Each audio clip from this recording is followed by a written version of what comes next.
Gold medal वाली बहू। सपना के पिता एक गरीब किसान थे। माँ पिता खेत में काम करते तो पीछे से सपना गांव के बच्चों के साथ हॉकी खेलती।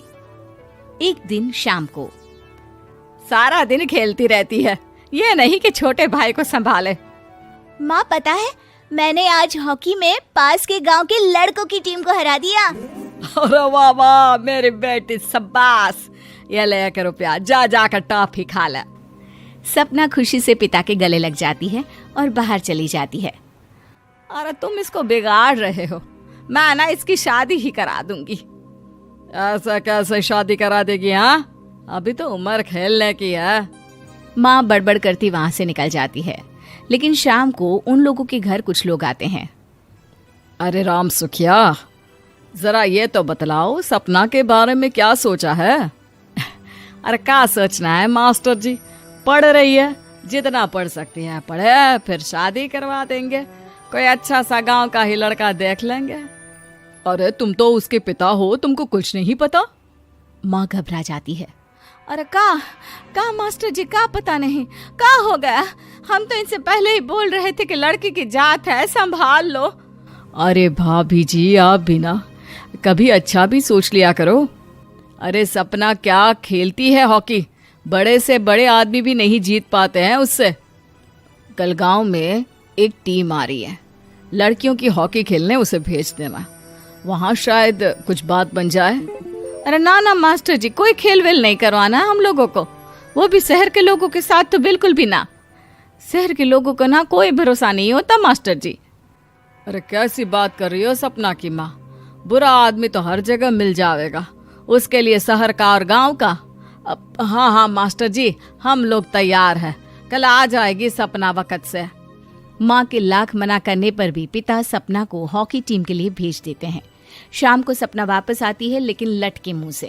और क्या हो गया, मार खाई हो का?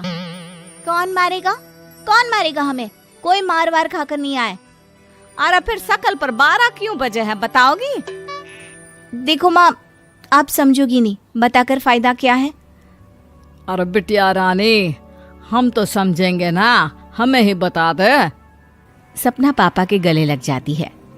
पापा, मैं ना सिलेक्ट हो गई हूँ भारत की हॉकी टीम में खेलने के लिए। अरे वाह, ये तो बहुत ही खुशी की बात है मेरे बच्चे। फिर मेरी गुड़िया काहे परेशान है? पापा, मुझे दिल्ली जाना पड़ेगा आगे की प्रैक्टिस के लिए। माँ जो सारी बात सुन रही होती है, जोर से चिल्लाती है। एक पैसा नहीं है मेरे पास, समझे? कुछ नहीं दूंगी।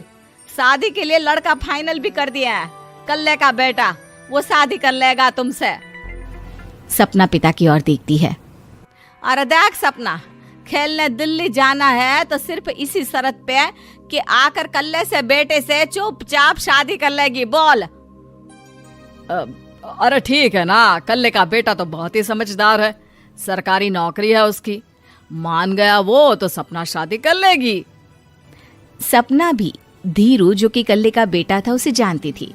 वो मन ही मन सोचती है कि शादी तो वैसे भी होनी है, लेकिन माँ की ये शर्त मान गई तो जीवन जीने का एक मौका तो जरूर मिलेगा। हाँ, मुझे मंजूर है। हाँ, तो कल मैं उन लोगों को बुला लूं? पिता और सपना दोनों एक दूसरे को देखते हैं। अब माँ ठीक है ना, बुलाने की क्या जरूरत है, वो लोग पसंद कर रहे हैं ना मुझे, वही ठीक है। बस आप तो मेरा दिल्ली का बैग पैक कर दो। सपना दिल्ली जाती है, दिल्ली टीम के लिए खेलने के लिए। सपना खूब अच्छा खेलती है और गोल्ड मेडल जीत कर आती है। जब वो गांव आती है तो उसका जोरदार स्वागत होता है। हर कोई सपना सपना चिल्ला रहा होता है। और सपना के पापा, तुम्हारी बेटी ने तो गांव का नाम रोशन कर दिया है। गांव की तरफ से तुम लोगों को गांव में पक्का मकान और सपना को परिषद में पक्की नौकरी देने के लिए हम तैयार हैं। अरे वाह वाह, पक्का मकान, ये तो बहुत अच्छी बात है, लेकिन सपना की नौकरी नहीं चाहिए हमें। हाँ, कैसी बात कर रही हो सपना की माँ? लड़की की नौकरी रहेगी तो अपने पैरों पर खड़ी रहेगी, किसी के आगे झुकने की जरूरत ना पड़ेगी। अरे चुप रहो, हम तो नौकरी ना करते हैं, पर मजाल है कि किसी के आगे झुके हो। ना ना, हमारी बेटी नौकरी नहीं करेगी। पिता लाख समझाते हैं लेकिन माँ नहीं मानती। और फिर वो दिन भी आ जाता है जब सपना को अपने कहे अनुसार लड़के से शादी भी करनी पड़ती है। ससुराल में। ए बहू, तू रोज रोज सुबह कहाँ जाती है? घर का सारा काम निपटा कर कहाँ भागती है? माँ का घर तो पास ही है, वहीं निकल जाती है क्या? नहीं माँ जी, मैं हॉकी खेलने जाती हूँ, मुझे खेलना पसंद है। खेलना पसंद है? अरे कैसी बात कर रही है बहू, शादी के बाद तो कोई लड़की खेलती फैलती नहीं है, वो घर का काम काज देखती है। सपना कुछ नहीं कहती। वो एक रोज कमरे में अपनी अलमारी ठीक कर रही होती है कि तब सुनो, वो जो लटक रहा है ना, क्या बोलते हैं उसे? मेडल। सपना पति की बात सुनकर खुश हो जाती है, उनके पास जाती है। मैं सोच ही रही थी कि तुमने कभी पूछा क्यों नहीं। ये मेडल है, मैंने जीता है, पता है, हॉकी में। बड़ा मैदान, बहुत से लोग, 2 टीम और फिर शुरू होता है जुनून। पता है, लगता है जैसे बस जिंदगी यही है, खेलते रहो, भागते रहो, दौड़ते रहो और लक्ष्य को पालो। सुनो ना, मैं ना भारतीय टीम के लिए खेलना चाहती हूँ। माँ, यहाँ तो आ जरा। सपना हैरान हो जाती है कि ये क्या हो गया, पति अचानक से माँ को क्यों बुला रहा है। हाँ बेटा, क्या हो गया? काहे गला फाड़ रहे हो?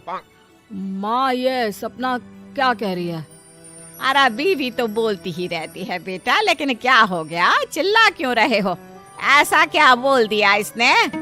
माँ ये बोल रही है कि इसको खेलना है भारतीय टीम के लिए। सपना डर जाती है। नहीं माँ जी, मैंने कहा कि मैं चाहती हूँ कि वो मैं बोला था ना, शादी के बाद कोई खेलता नहीं, घर का काम काज देखता है, लेकिन फिर भी। नहीं माँ जी, ठीक है, मैं घर का काम देखूंगी, कल से मैं खेलने भी नहीं जाऊंगी, माफ कर दीजिए। सपना पति की तरफ देखती है जो माँ की तरफ देख रहा होता है। उसे गुस्सा तो आता है, लेकिन करती भी तो क्या, सास के सामने कैसे पति की क्लास लगाती। अरे बेटा, अब क्यों घूरे जा रहे हो बहू को? माँ, अभी इस बात का फैसला करके जाना, वरना ये तो तेरे कमरे से जाने के बाद मुझे। अब चुप हो जाइए आप, छोटी सी बात का बतंगड़ मत बनाइए। छोटी सी बात? बहू, ये कोई छोटी बात नहीं है। जो लड़की दिल्ली के लिए गोल्ड मेडल ला सकती है, वो देश के लिए भी तो गोल्ड ला सकती है ना। हम लोगों को किसी चीज की कमी नहीं है बहू, घर का काम तो कोई भी कर लेगा, लेकिन देश का नाम रोशन करने के लिए सपना चाहिए। जा बहू, तेरी ट्रेनिंग का सारा इंतजाम तेरे पति ने कर दिया है, जा खेल और देश का नाम रोशन कर। सपना की आंख में आंसू आ जाते हैं। वो सोचती है कि बेटियों को मायके के साथ अगर ससुराल में भी सहयोग मिले तो ऐसा कोई काम नहीं जो वो नहीं कर सकती है।